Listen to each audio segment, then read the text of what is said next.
Hello everyone. तो आज मैं आ गई हूँ एक और नया एपिसोड लेके। माय नेम इज़ बुसाबा का एपिसोड नंबर 11। और अगर आपने मेरे चैनल को सब्सक्राइब नहीं किया है तो प्लीज़ सब्सक्राइब कर लीजिए, इससे मुझे बहुत मोटिवेशन मिलता है।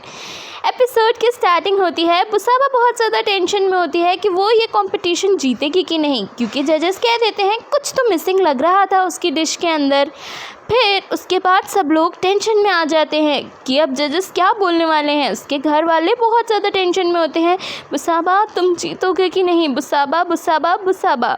फिर दिखाया जाता है जजेस ये अनाउंसमेंट करते हैं कि बुसाबा भी नेक्स्ट राउंड के लिए क्वालिफाई कर गई है। तो नेक्स्ट राउंड के लिए वो कोरियन वाला जज और फिर वो जो उसका सीनियर बॉस जो बहुत जेलस होता है वो और बुसाबा, ये 3 शेफ़ आगे राउंड के लिए जाते हैं। बुसाबा बहुत ज़्यादा एक्साइटेड हो जाती है और वो दौड़ के अपने घर वालों के पास जाती है। उसके घर वाले भी उसके पास आते हैं क्योंकि सबको लग रहा होता है बुसाबा इतना ज़्यादा टेंशन में आ गई थी, उसने खाना कैसा बनाया होगा। फिर सब लोग इतना ज़्यादा खुश हो जाते हैं और बुसाबा सारा थैंक यू इसके लिए सरुण को कहती है, क्योंकि एक सरुण ही था जिसने उसका लास्ट मिनट पे इतना मोटिवेशन बढ़ाया कि वो राउंड में फिर से compete कर पाती, क्योंकि उसने तो अपनी हार मान ली थी। उसने किम को बोल दिया था कि जाके सबको बता दो कि मैं अब नहीं कंपटीशन में रहना चाहती हूँ। बुसाबा दौड़ के किम के सामने ही जाके सरुण को हक कर लेती है, कहती है हम लोग जीत गए, हम लोग नेक्स्ट राउंड के लिए जाएंगे। तुम्हारी वजह से मैं तुम्हें कैसे थैंक यू बोलूँ सरुण। और सरुण कहता है कि हाँ मैं समझ रहा हूँ तुम्हारी इतनी सारी एक्साइटमेंट। और सरुण भी उसकी तरफ इतनी एक्साइटमेंट से देख रहा होता है, उसकी बातें सुन रहा होता है। उसको ऐसा लगता है कि बुसाबा आज पहली बार इतना खुल के उससे बोल रही है और वो उसको इतनी ज़ोर से हग कर लेती है जैसे कि वो अपनी सारी फीलिंग्स उसको बता रही हो कि वो कितना इम्पॉर्टेंट हो गया है उसके लिए। फिर किम देख रहा होता है और किम को कहीं ना कहीं थोड़ी सी जेलसी होती है। वो सोचता है कि ये दोनों कितना क्लोज़ आ गए हैं एक दूसरे के। फिर दिखाया जाता है सब लोग वहाँ से निकल रहे होते हैं जहाँ पे कंपटीशन चल रहा होता है और पिम वहाँ सामने आ जाती है। पिम कहती है कि मैंने जो तुम्हें वार्निंग दी है ना वो समझ लेना, क्योंकि वो दोनों लोग बातें कर रहे होते हैं नेक्स्ट राउंड में बुसाबा को कैसे हराना है। वो लोग खुश तो होते हैं, उनका सीनियर बॉस जीत गया होता है, पर इस बात से जेलस भी होते हैं कि बुसाबा कैसे जीत सकती है। और वो सबको एटीट्यूड दिखा के पिम वहाँ से जाती है वार्निंग दे के, बुसाबा से दूर रहना, समझ के हटो अच्छा इधर से तुम सब लोग। फिर दिखाया जाता है पिम के घर वाले बाहर आ जाते हैं और पिम को ढूंढ रहे होते हैं कि पिम तुम कहाँ गई थी। फिर देखते हैं कि पिम वहीं पर आ जाती है। पिम कहती है कि चलो सब लोग घर चलते हैं, जल्दी से चल के सेलिब्रेट करते हैं बुसाबा के लिए, क्योंकि बुसाबा नेक्स्ट राउंड के अंदर आ गई है। फिर उनकी दादी तो बहुत ज़्यादा खुश होती है और कहती है सब कुछ किम की वजह से हुआ है, पर उनकी मम्मी कहती है सब कुछ सरुण की वजह से हुआ है। फिर हमारा सीन शिफ्ट हो जाता है बुसाबा और किम के साथ। बुसाबा और किम साथ में आ रहे होते हैं। बुसाबा बहुत थक जाती है, वहाँ पर सरुण को देखती है और कहती है कि तुम्हें क्या हुआ है, तुम ठीक हो ना। वो कहते हैं बस मैं वो गिर गया था ना, बस इसीलिए मुझे थोड़ा सा हल्का मैं थक गया हूँ, इसीलिए मुझे अभी जाना है। वो कहती है कि क्या हम लोग तुम्हें छोड़ दे चल के, पर वो कहता है नहीं। और वो लोग जब वहाँ से जाने लगते हैं तो जब वो देखते हैं कि बहुत ज़्यादा सरुण को पेन होने लगा है, सरुण के पेट में पेन होने लगता है और सरुण वहाँ पर गिर जाता है। बुसाबा दौड़ के उसके पास में आती है और कहती है सरुण तुम्हें क्या हुआ है, सरुण तुम्हें क्या हुआ है। फिर किम डॉक्टर होता है तो किम उसके पास में आता है और देखता है कि सरुण जब गिरा था तो उसको बहुत ज़ोर से लग गई है और अगर उसे जल्दी हॉस्पिटल नहीं ले जाया गया तो उसकी हालत और भी ख़राब हो जाएगी। बुसाबा कहती है कि तुम जल्दी से एम्बुलेंस बुलाओ, जल्दी से जाओ। और फिर वो सरुण को अपने पास में पकड़े हुए होती है अपनी बाहों में। फिर दिखाया जाता है किम कॉल करके एम्बुलेंस को बुलाता है और सरुण को लेके ये लोग हॉस्पिटल जाते हैं। और सरुण कहते हैं कि मैं ठीक हूँ, पर वो वहीं पर बेहोश हो जाता है और किम एम्बुलेंस को बुलाता है। जब वो दोनों लोग वहाँ पर पहुँचते हैं थोड़ी देर बाद सरुण की मम्मी आती हैं। सरुण की मम्मी कहती हैं कि ऐसा कौन सा इम्पोर्टेंट काम था कि सरुण इतनी जल्दी कर रहा था कि वो बाइक से गिर गया। फिर दिखाया जाता है उनकी मम्मी कहती हैं कि कुछ ना कुछ तो इम्पॉर्टेंट होगा, तुम्हें तो पता ही होगा ना बुसाबा। बुसाबा कहती है वो मेरी वजह से गिर गया है, क्योंकि वो मेरे कॉन्फिडेंस के लिए रमदाई का एक फूल होता है वो लेने गया था। वो कहती है कि तुम्हारा फूल लेने के लिए वो गिर पड़ा, तुम्हें ये पता है? तुम अपने आप को इतना रिस्पॉन्सिबल समझ रही हो कि छोटी छोटी बातों पे तुम इतना ज़्यादा ओवर रिएक्ट हो जाती हो या फिर इतना अंडर कॉन्फिडेंट हो जाती हो। और बुसाबा को ये सारी बातें बहुत ज़्यादा बुरी लग जाती है, पर किम कहता है कि तुम आराम से बात कर लो बुसाबा, आराम से। फिर दिखाया जाता है कि सरुण की मम्मी सरुण से मिलने जाती हैं, कहती हैं तुमने कैसी लड़की अपने लिए चूज़ की है, पर फिर भी मैं ये कहूँगी तुम्हें जल्दी ठीक होना चाहिए। फिर दिखाया जाता है नेक्स्ट सीन के अंदर जब उसकी मम्मी चली जाती हैं तो बुसाबा अंदर आती है और वो बैठी हुई होती है सरुण के पास में। सरुण कुछ ना कुछ ऐसे कह रहा होता है, मुझे मुझे मुझे माफ़ कर दीजिए, मुझे माफ़ कर दीजिए, मुझे पता है मुझसे गलती हो गई है। और ये सारी बातें बुसाबा सुन रही होती है। बुसाबा को लग जाता है कि सरुण कुछ ना कुछ सपना देख रहा है जिसकी वजह से वो ऐसे बोल रहा है, और बुसाबा उसका हाथ पकड़ लेती है, उससे कहती है सरुण मैं तुम्हारे पास ही हूँ, सरुण मैं तुम्हारे पास हूँ।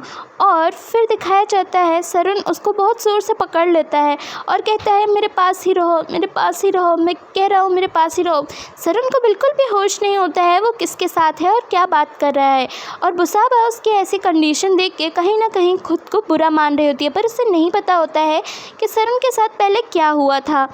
और फिर नेक्स्ट सीन के अंदर दिखाया जाता है रेस्टोरेंट का सीन, जहाँ पे सारे शेफ़ बैठे होते हैं और वो जो क्यूट वाली थाई शेफ़ होती है वो बुसाबा को चीयर कर रही होती है, और वो जो जेलस वाली थाई शेफ़ होती है ताम, वो कहती है कि नेक्स्ट राउंड में देख लेना वो नहीं जीतेगी। वो कहती है अगर हमारी बुसाबा जीती ना तो हमारा रेस्टोरेंट फेमस हो जाएगा और हमारी सैलरी बढ़ जाएगी। और सब लोग बहुत ज़्यादा खुश हो जाते हैं, कहते हैं बुसाबा जीतेगी, बुसाबा जीतेगी, बुसाबा जीतेगी। पर ताम के फ्रेंड्स बोलते हैं नहीं नहीं नहीं नहीं, ताम का भाई जीतेगा, ताम का भाई जीतेगा।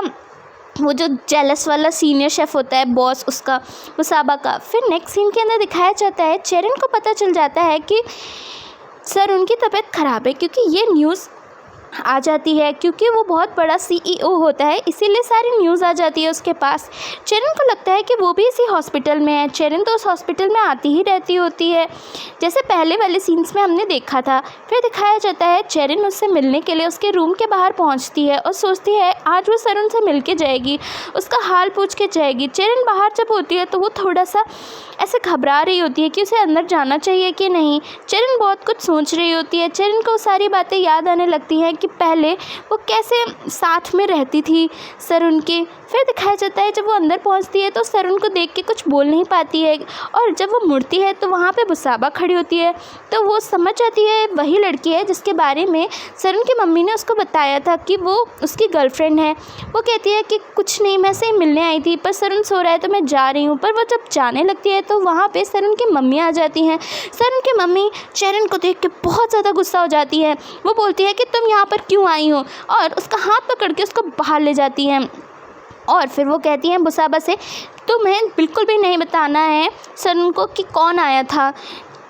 वो बिल्कुल भी कुछ समझ नहीं पा रही होती है कि क्या चल रहा है और क्या नहीं चल रहा है। बुसाबा जब चेरन बाहर जाने लगती है तो सरुण की मम्मी उसे थप्पड़ मार देती है, जिसकी वजह से चेरन अंदर जाके बुसाबा को अपना नाम बता देती है और कहती है जब सरुण जगे ना तो बता देना मैं आई थी। फिर उसके बाद दिखाया जाता है चेरन वहाँ से चली जाती है और अपने पापा से कहती है मैंने कॉम्पिटिटर्स की पूरी जानकारी निकाल ली है, आप अभी रेस्ट कीजिए। फिर नेक्स्ट सीन के अंदर दिखाया जाता है चेरन अपने फ़ोन पे बात कर रही होती है, कहती है सारी न्यूज़ पूरी मीडिया को बता दो। और फिर दिखाया जाता है नेक्स्ट डे वहाँ पर उसकी बहन होती है बुसाबा की। वो कहती है कि क्या हुआ, तुम यहाँ पर आई हो, तुम इतनी चिंता में क्यों हो। वो कहती है कहीं तुम सरुण को लाइक तो नहीं करने लगी हो। फिर दिखाया जाता है बुसाबा वापस आ जाती है। सरुण कहते हैं तुम कहाँ चली गई थी बुसाबा। तो कहती है बस मैं चेंज करने गई थी और कुछ खाने पीने गई थी। फिर डॉक्टर कहते हैं कि सरुण बोल रहे हैं कि उन्हें आज ही जाना है, पर मैं चाहता हूँ कि अभी वो कुछ दिन और रुकें। बुसाबा भी कहती है कि हाँ तुम्हें यहाँ पर रुकना चाहिए, ठीक है मैं आपको बात करके बताती हूँ डॉक्टर। फिर दिखाया जाता है सरुण की मम्मी का कॉल आता है सरुण के पास। वो कहती हैं तुमने न्यूज़ देखी। सरुण कहता है कि हाँ मैंने अभी तो देखी नहीं है, पर वो बताती हैं कि तुम्हारी और बुसाबा की सारी बातें मीडिया में आ गई हैं और मैं चाहती हूँ कि ये सब कुछ तुम हैंडल कर लो, समझ गई ना। फिर दिखाया जाता है कि उसमें लिखा होता है कि Sarun the CEO of the Chong Tong restaurant वो बुसाबा को डेट कर रहा है, जिसकी वजह से वो जीती है। पर ये सब कुछ हैंडल करने के लिए सरुण बोलता है कि मैं ये सब कुछ संभाल लूँगा, मैं मीडिया को अपनी स्टोरी बताऊँगा, जिसकी वजह से हम लोग फेमस हो जाएंगे। बुसाबा वहीं पर होती है और वो उससे कहता है अब हम लोग को अपना नाटक शुरू करना पड़ेगा, जिसमें हम लोग को मीडिया को बताना पड़ेगा कि हम दोनों डेट कर रहे थे, फिर भी बुसाबा जीती, क्योंकि मैं कभी नहीं चाहता था कि वो मेरे उस पर जीते। फिर दिखाया जाता है हम लोग को मीडिया के सामने फेक कपल होने का वो देना पड़ेगा। बुसाबा कहती है पर वो हम कैसे देंगे, कहते मैं तुम्हारा ऐसे हाथ पकड़ूंगा। बुसाबा कहती है तुम क्या कर रहे हो। फिर बुसाबा भी कहीं ना कहीं हल्का बहुत एक्साइटेड होती है ये सारा सीन लेके, क्योंकि बुसाबा अपनी लाइफ में किसी ना किसी अच्छे इंसान को डेट करना चाहती होती है। अभी तो ये लोग नाटक कर रहे होते हैं पर बुसाबा थोड़ा फील ले रही होती है। फिर दिखाया जाता है वो उसका हाथ पकड़ता है, फिर वो कहती है बस इतने में मान जाएगा। फिर कहता है कि मैं तुम्हारा हाथ ऐसे करके अपने हाथ में लूँगा जैसे कि हम लोग पहले भी साथ में नाइट स्पेंड कर चुके हैं, मीडिया को तो यही लगेगा। बुसाबा कहती है फिर क्या होगा। फिर दिखाया जाता है बुसाबा से सरुण कहता है कि फिर मैं तुमको धीमे से पकड़ूंगा और अपने पास में लाऊंगा। फिर दिखाया जाता है सरुण थोड़ा सा उस ऐसे बैठा हुआ था तो थोड़ा सा हल्का सा वो हो जाता है कि वो कहती है आराम से। फिर दिखाया जाता है वो कहता है मैं तुमको प्यार से अपने पास में लाऊंगा, अपनी गोदी में बैठा लूँगा। फिर बुसाबा कहती है फिर क्या होगा। फिर दिखाया जाता है सरुण कहता है कि फिर मैं धीमे से अपने होंठ तुम्हारे प्यारे से सॉफ्ट से होठों के पास ले जाऊंगा और तुम्हें किस करूंगा। और बुसाबा इस बात पर बिल्कुल ही फ्लैट हो जाती है, उसको ऐसे देखती रहती है और ये सीन बहुत ही ज़्यादा रोमांटिक होता है, बहुत ज़्यादा रोमांटिक। दोनों एक दूसरे में बिल्कुल खो जाते हैं। फिर दिखाया जाता है बुसाबा कहती है और फिर क्या होगा। तो वो कहता है कि मैं तुम्हें ऐसे प्यार भरी नज़रों से देखता रहूँगा। फिर दिखाया जाता है सरुण कहता है अरे तुम क्या सोच रही हो, मीडिया के सामने हम लोग हाथ पकड़ेंगे, तो मेरी बात सुन रही हो ना। तो वो कहती है हाँ। और दिखाया जाता है सब कुछ बुसाबा सिर्फ सपना देख रही होती है। वो कहता है कि तुम क्या सोच रही थी ज़रा बताना। तो कहती है नहीं कुछ नहीं सोच रही थी, मैं बस ऐसे ही बता रही थी कि हम लोग मीडिया के सामने फेक भी कर पाएंगे। तो कहता है क्या ज़रूरी तो है हम लोग को। फिर वो कहती है अच्छा ठीक है तुम अभी आराम करो और मैं कुछ ना कुछ सल्यूशन और भी निकालती हूँ। फिर दिखाया जाता है लोग एक सोल्यूशन पे आते हैं कि इनके फैमिली वाले भी जानते थे और फिर वो यही सारा आइडिया अपनी दादी को बताती है कि हम लोग एक शूट करेंगे जिसमें सब लोग सरुण के बारे में कुछ ना कुछ बोलेंगे, हम दोनों के रिलेशनशिप के बारे में। तो दादी कहती है मैं उसके बारे में नहीं बोलना चाहती हूँ, मैं सिर्फ किम को पसंद करती हूँ और किम ही को मैं मानती हूँ कि वो तुम्हारा बॉयफ्रेंड बनेगा, क्योंकि अभी वो तो सिर्फ बॉयफ्रेंड है, वो तुम्हारा हस्बैंड थोड़ी ना है सरुण। फिर दिखाया जाता है वो दादी को मनाने की कोशिश करती है। फिर उसके बाद जब बुसाबा अपने कमरे में आ जाती है तो उसे सरुण का मैसेज आता है कि कल उसे कुछ ऐसा खाने का मन है कि मतलब मस्त सा कुछ बढ़िया सा। तो वो जब ये मैसेज देखती है तो वो सोचती है हाँ उसे सरुण के लिए कुछ ना कुछ तो ले जाना चाहिए। नेक्स्ट डे वो सुबह सुबह जल्दी से पिम को उठा के ऐसे बोलती है जल्दी चलो जल्दी। हाँ क्योंकि सुबह सुबह जो फ्रेश अंडे होते हैं वो लेने के लिए अपने पड़ोस वाली जो उनके यहाँ हैन जो रखती होती है उनसे पूछ लेती है कि हम लोग अंडे ले सकते हो। कहती है तुम तो मेरे एकदम दोस्त और मतलब बहुत ही अच्छी रिलेशन के अंदर हो, तुम तो आराम से ले जाओ। फिर बुसाबा जल्दी से उठ के सारा नाश्ता बनाती है जो सरुण ने बोला होता है। वो सिर्फ और सिर्फ ये सब कुछ सरुण के लिए कर रही होती है और जब वो खाना बना रही होती है बहुत ज़्यादा एक्साइटेड होती है। पिम उसको बहुत ही अजीब सी उससे देख रही होती है कि कुछ तो तुम सरुण के लिए फ़ील कर रही हो क्या। बुसाबा पिम की बात ऐसे बोलती है कुछ तो फ़ील कर रही हो का मतलब क्या है तुम्हारा। ऐसा कुछ नहीं है, मैं सिर्फ सरुण के लिए बना रही हूँ क्योंकि वो मेरा बॉस है। बुसाबा जब बना रही होती है बहुत ज़्यादा एक्साइटेड होती है और इसी के साथ हमारा एपिसोड कंप्लीट हो जाता है। नेक्स्ट एपिसोड के लिए सब्सक्राइब कीजिए।